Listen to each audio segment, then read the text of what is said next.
Boa noite, amigos e amigas da Associação dos Funcionários Públicos do Estado de São Paulo.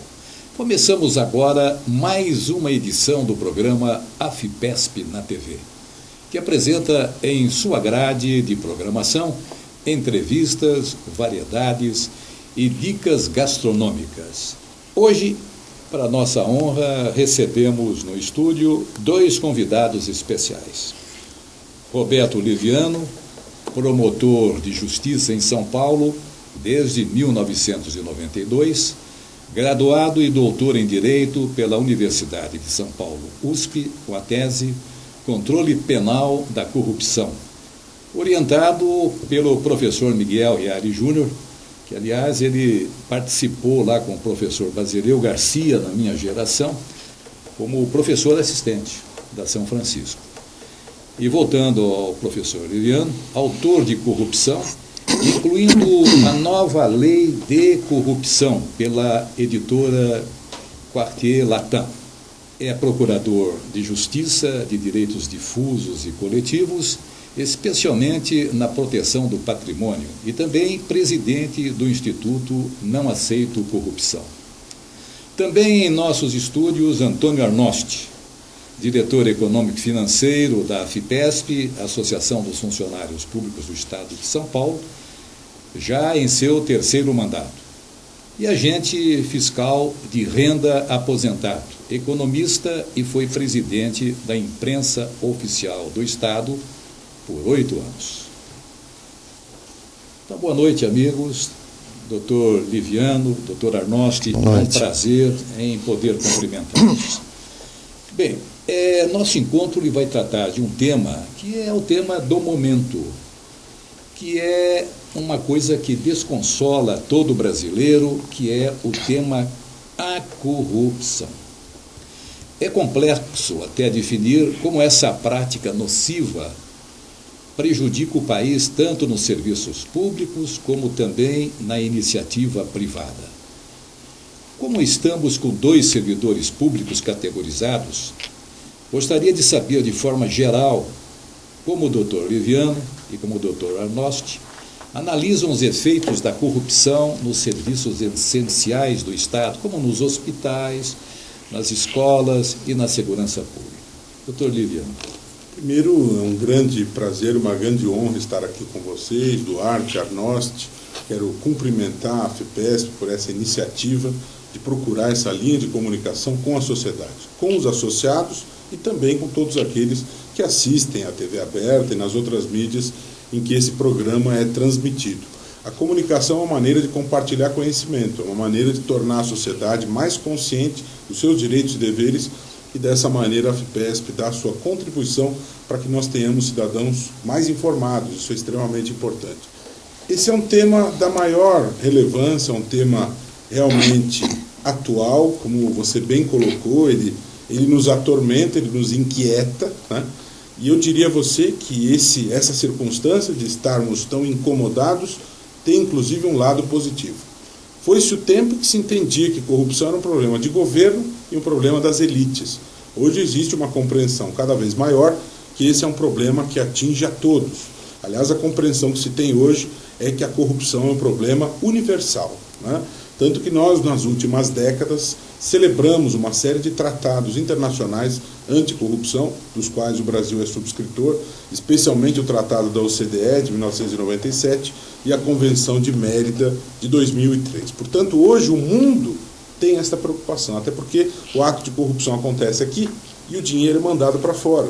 Não adianta nada ter uma decisão condenatória aqui e não termos instrumentos internacionais de cooperação para recuperar o dinheiro. Portanto, esse é um problema que nos inquieta a todos, e o fato de estarmos preocupados com isso é um fato positivo. Eu diria que esse é um dos principais legados da Ação Penal 470, que o país inteiro acompanhou isso, e hoje as pessoas realmente estão mais preocupadas. Tanto que a pesquisa da Datafolha, publicada em dezembro último, e é uma pesquisa que se faz desde a década de 90, pela primeira vez em todas as edições, colocou o problema da corrupção como a principal inquietação dos brasileiros, com 34%. Para se ter uma ideia, em segundo lugar a saúde, com 16%. Portanto, cada vez mais se percebe que a corrupção é grave, é danosa e ela representa a negação de todos os demais direitos, né? Portanto, a AFIPESP está de parabéns em pautar esse problema. E se nós fizermos com que os telespectadores e ouvintes pensem mais nisto, conversem mais com os amigos e filhos a respeito disso, nesse ano em que nós teremos eleições, em outubro, em que nós vamos renovar os prefeitos e vereadores, já teremos atingido um grande objetivo, porque, infelizmente, muitos prefeitos e muitos vereadores são processados por abusos de poder, por atos de corrupção. E por oportunidade, doutor Roberto Viviano, eu quero lhe assegurar o seguinte: a AFIPESP está empenhada, tanto é que nós celebramos um compromisso com o Ministério Público Federal para a gente trabalhar com os nossos associados para colocar fim, se não à corrupção, a pelo menos uma tentativa de esclarecimento, uma instrução aos nossos associados sobre como evitar a corrupção. Doutor Antônio Arnosti, como é que o senhor vê esse tema? Doutor Duarte, em primeiro lugar, gostaria de agradecer o convite e a honra de participar desse programa, saudar o nosso colega de serviço público, o doutor Roberto, que trabalha na Promotoria de Justiça, ou Procuradoria de Justiça. E gostaria também de saudar todos os telespectadores, e em especial os nossos associados e familiares.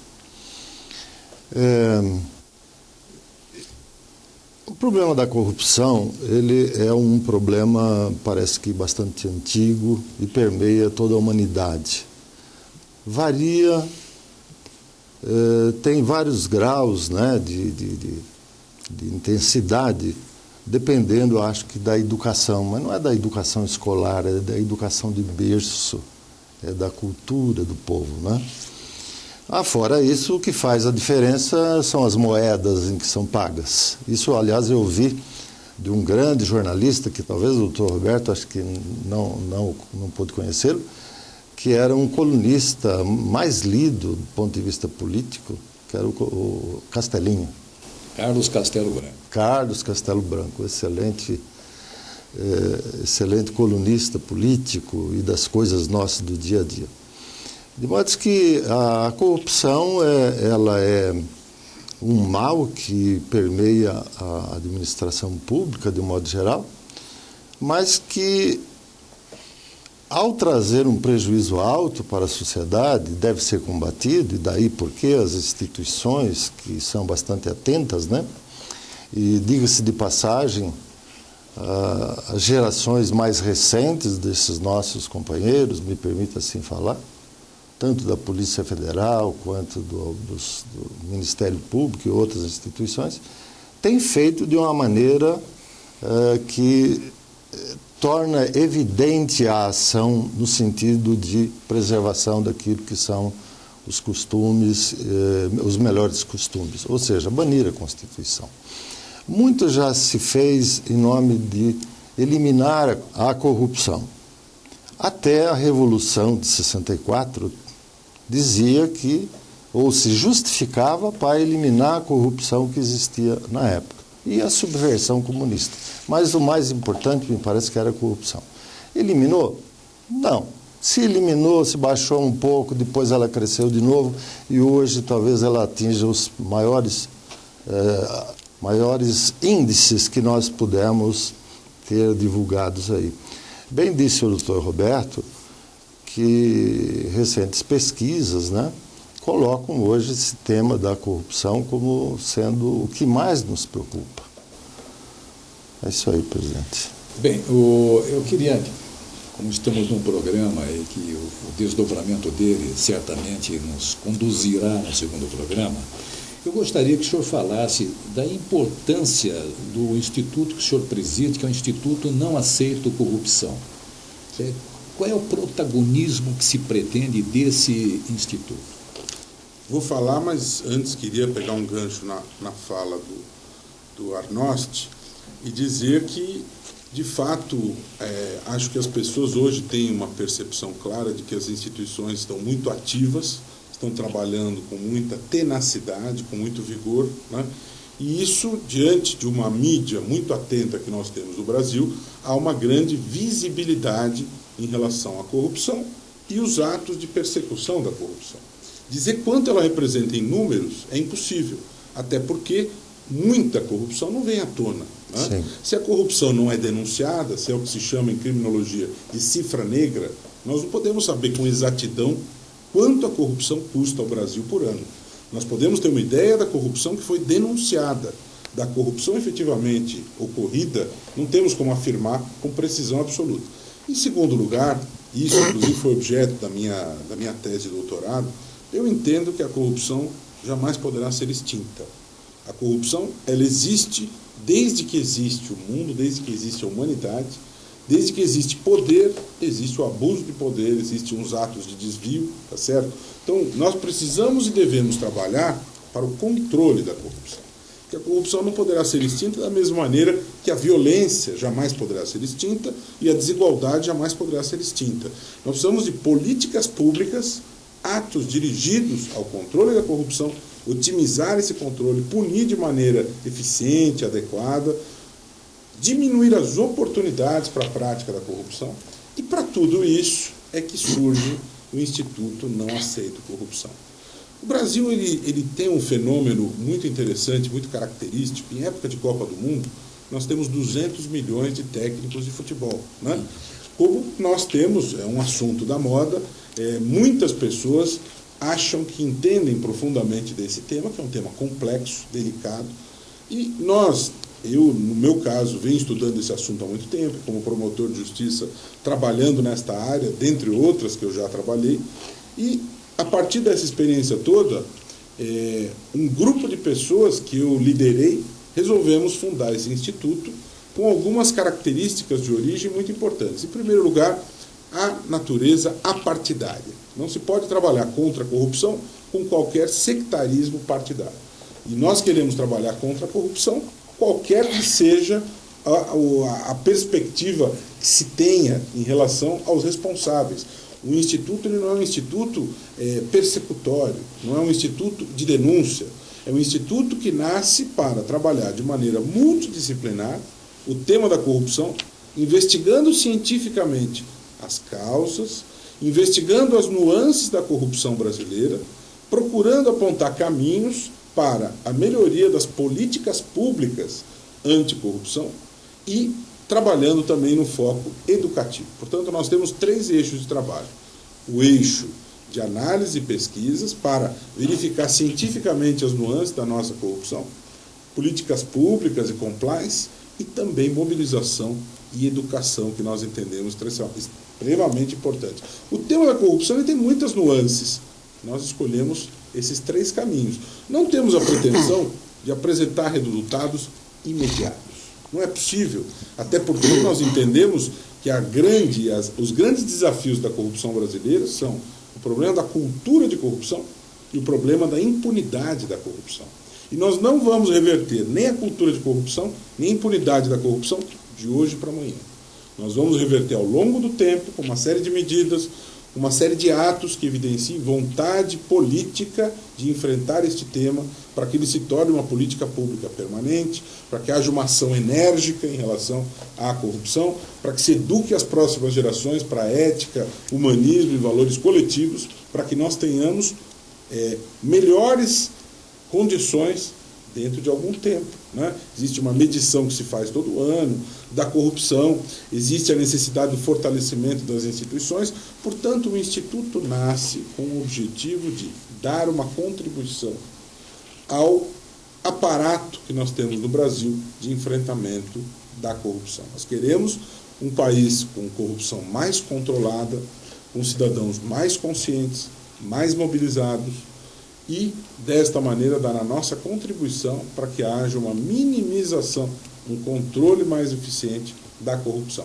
Essa é a origem do Instituto Não Aceito Corrupção e, aliás, aproveito para fazer a propaganda e convidar os telespectadores que nos assistem, os ouvintes, a acessarem o nosso site www.nãoaceitocorrupção.org.br ou a nossa página no Facebook, Instituto Não Aceito Corrupção.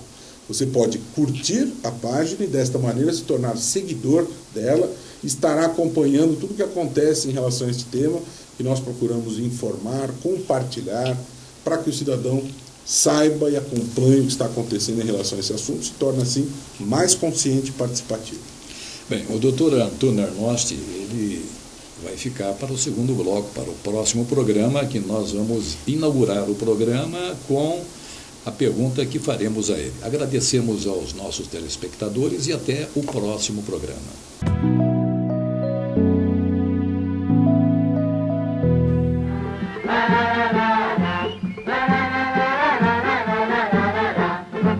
Eu vi teu broto pintando sete, tá mais por fora do que um bico de vedete. Olá, amigos da FEPESP. Hoje, segunda-feira de carnaval, não é fácil ficar indiferente aos festejos do Rei Momo aqui no Brasil. Os brasileiros mudam sua rotina. Uns viajam para lugares tranquilos e outros fazem maratonas em blocos e escolas de samba. As unidades de lazer estão promovendo bailes com música dos antigos carnavais. Você pensa que cachaça é água? Cachaça não é água, não. Cachaça vem do alambique e água vem do ribeirão. A FEPESP, nas décadas de 30 e 40, promovia bailes de carnaval quando era comum os desfiles em carros com pessoas fantasiadas. Hoje os festejos evoluíram e as escolas de samba apresentam carros alegóricos em seus desfiles. No mundo inteiro, em diferentes eventos, o carnaval é celebrado. Na Itália, as pessoas ainda saem nas ruas com máscaras.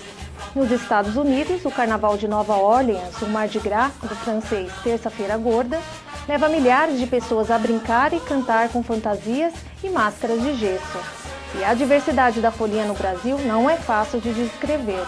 Temos blocos, trio elétricos, escolas de samba e muita batucada.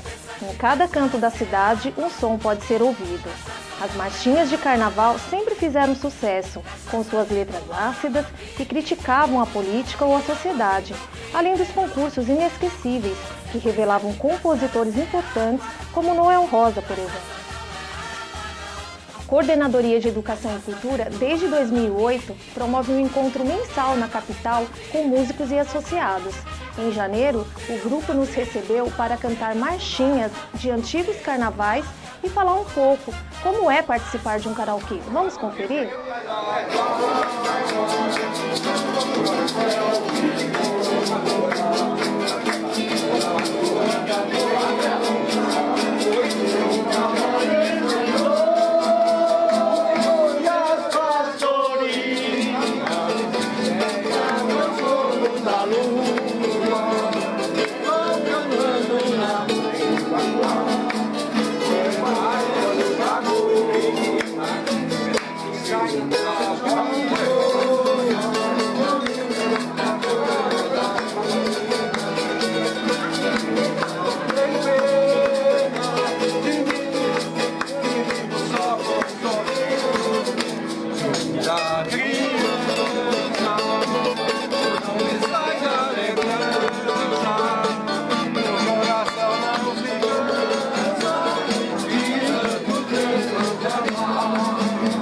Conversamos com Isa Ferrari, organizadora do Sarau no Karaokê, e com o associado Walter Augusto Sardinha. Em 2008, eu recebi a visita de um associado que trouxe uma proposta para um projeto de música. E nós, então, viabilizamos, né, o que era possível e demos início ao evento. E aí a participação dos associados foi cresceu tanto, com tantas manifestações culturais, que nós tivemos que até adequar o nome do evento. E era karaokê ao vivo, porque a gente tem instrumentistas que fazem acompanhamento ao vivo. Sempre foi assim. E aí em 2015 a gente teve que trocar o nome porque a diversidade das manifestações culturais foi tão grande que a gente hoje recebe poetas, autores, a gente recebe gente que faz também paródia, que dubla, tem uma senhorinha que traz até a roupa que ela mesma faz para dublar e ela se caracteriza totalmente o personagem que ela vai fazer. Então é muito interessante, o pessoal gosta muito. Tem várias manifestações assim de dança. Esse grupo é bastante heterogêneo, né? E eles expressam as mais variadas manifestações culturais. E eu gostaria assim de convidar, né, quem não conhece o karaokê, o nosso evento, o nosso sarau no karaokê, acontece geralmente na penúltima sexta-feira de cada mês, é anunciado na folha do servidor público, no site, e a partir das 2 horas. Esse é um evento bastante democrático, onde as pessoas fazem o que elas desejam.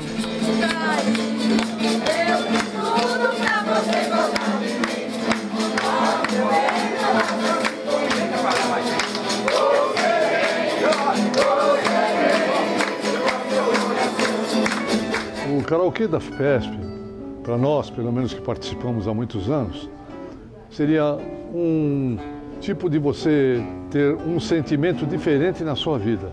Por quê? Porque o nosso cotidiano, ele é muito ofegante. Então o que você faz? Com esse abafo que você tem da vida, você vem para cá e joga tudo que você pode ter no tocante ao sentimento.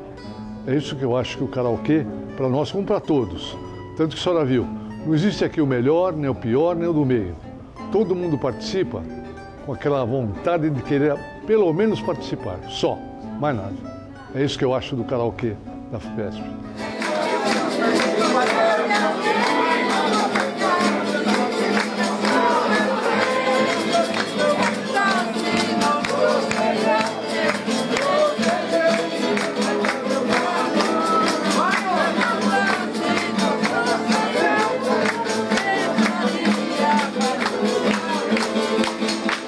Também vale registrar que o Carnaval brasileiro encantou o mundo com grandes artistas como Grande Otelo e Carmen Miranda. Faz um favor, tira esse bicho do celeiro, que ele acaba comendo o fubá inteiro. Tira esse tipo de gato em cima do meu fubá. Tem tanta coisa que ele pode pinicar. Eu já fiz tudo para ver se conseguia. Botei alpiste para ver se ele comia. Botei um gato, um espantalhinho, sapão, mas ele acha que fubá é que é boa alimentação. Tico-tico tá tudo a vez aqui. O tico-tico tá comendo meu fubá.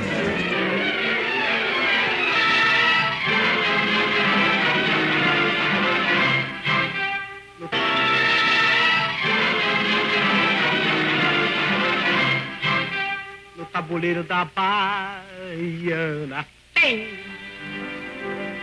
Patapá, oi, caruru, musa, oi, tembu, ai, oi, oi.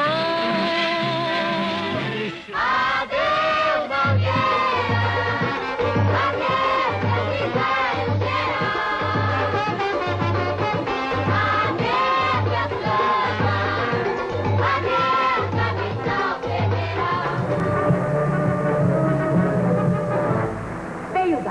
com meus calos quentes, quase forcados com meus colarinhos, vem empurrando quase toda a gente, pra ver meu benzinho, pra ver meu benzinho, pra ver meu benzinho. Amigo, tu veio quase num arranjo, cheio de dedo dentro dessa luva, isso de tal de negro de branco, Deve que tem. é sinal de chuva. É sinal de chuva. É sinal de chuva.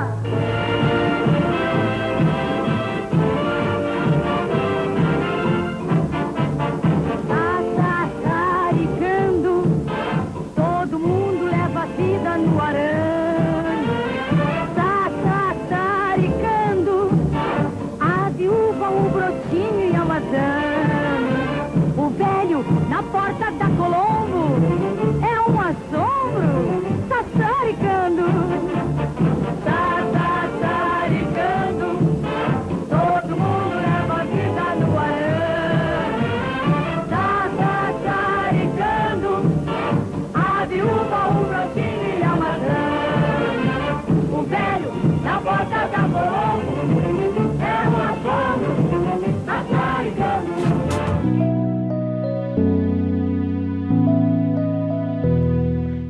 amigos da FEPESP, nesse feriadão de carnaval é até fácil descuidar da alimentação e da hidratação do corpo.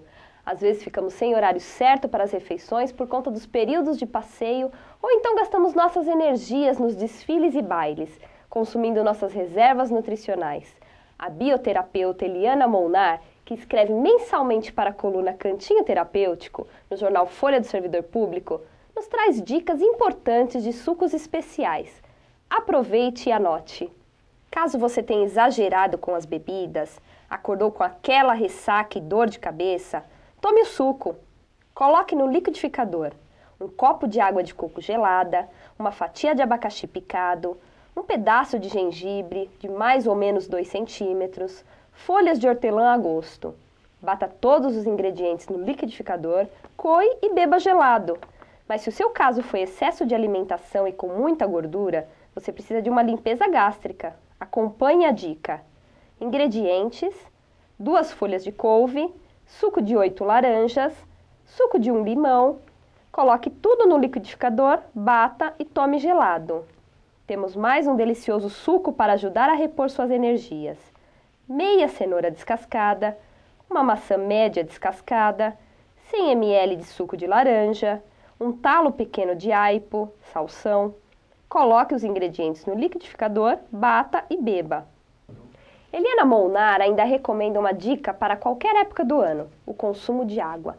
O corpo precisa de 30 ml de água a cada quilo, ou seja, se você tem o peso de 62 quilos, multiplique por 0,30, que resulta em 1 litro e 860 mililitros de água por dia. Não esqueça, a hidratação é fundamental para o bom funcionamento do organismo. Boa folia para todos! Obrigada por sua audiência e até o próximo programa.